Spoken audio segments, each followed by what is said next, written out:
కొందరు నన్ను అంటారు, ఏంటండి మీరు పద్యం తీసుకొని వాళ్ళను పొగడవచ్చా అని. నేను ఎట్లా చూస్తానంటే, అసలు భారతీయ తత్వమే అది. ప్రతి మనిషిలో నువ్వు దోషం చూడొద్దు, గుణము చూడగలిగితే చూడు. బా మంచి వాక్యం ఇది. చాలా అంటే శివుడు ఒక సూత్రం చెప్పాడు, గుణదోషవు బుధో గృహన్ ఇందుక్షేళావివేశ్వర. ఇది కూడా నాకు మా నాన్నగారు చెప్పారు ఈ శ్లోకం. గుణదోషములను రెండు స్వీకరించి, ఆ గుణదోషములు ఎలాంటివంటే ఒకటి చంద్రుడు, ఒకటి విషము. ఈ రెండు సముద్రంలో పుట్టాయి. ఒకటి గుణము, ఒకటి దోషము.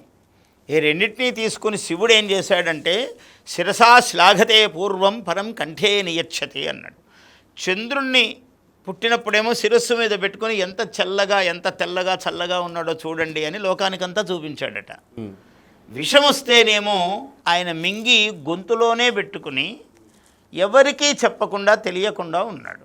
ఆయన నోటితో చెప్పలేదు ఇది విషము అని. ఆయన గొంతు, పండితుడు ఇలా ఉండాలి అన్నాడు. పండితుడు విషాన్ని అంటే దోషం ఎదుటి వాళ్ళలో నీకు కనపడుతుంది, ముందు అదే కనపడుతుంది. అది చెప్పకు. లోకలక్షణం కదా, ముందు దోషమే కనపడుతుంది. దాన్ని తీసుకుని ఇక్కడ పెట్టుకో, బయటికి చెప్పొద్దు. ఆయనలో గుణం ఉందనుకోండి ఏదో ఒకటి, అది పైకి చెప్పు. అది చెప్పు. దానివల్ల ఆ ఎదుటి వ్యక్తిలో కూడా దోషాలు తగ్గి గుణములు పెరుగుతాయి. నువ్వు ఆ రకంగా ఉపకారం చేసిన వాడివి అవుతావు.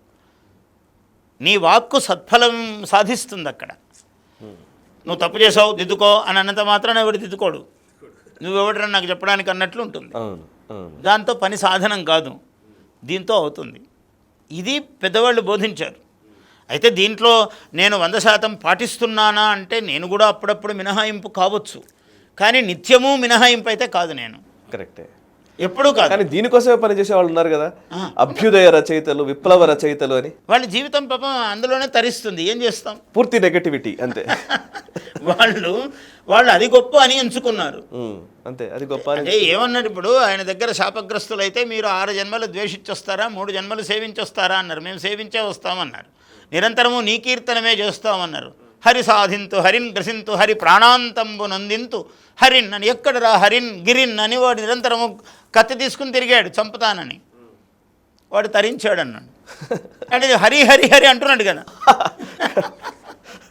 వాడు అందుకు ధరించాడు. ఓకే, పాపమే, కానీ వాడు అన్నిసార్లు అనటం వల్ల పాపహరణం అయింది. మరి ఇట్లా మాట్లాడే వాళ్ళు కూడా అట్లాంటి మార్గం ఏమన్నా ఉందేమో నాకు తెలియదు. శివానుగ్రహం.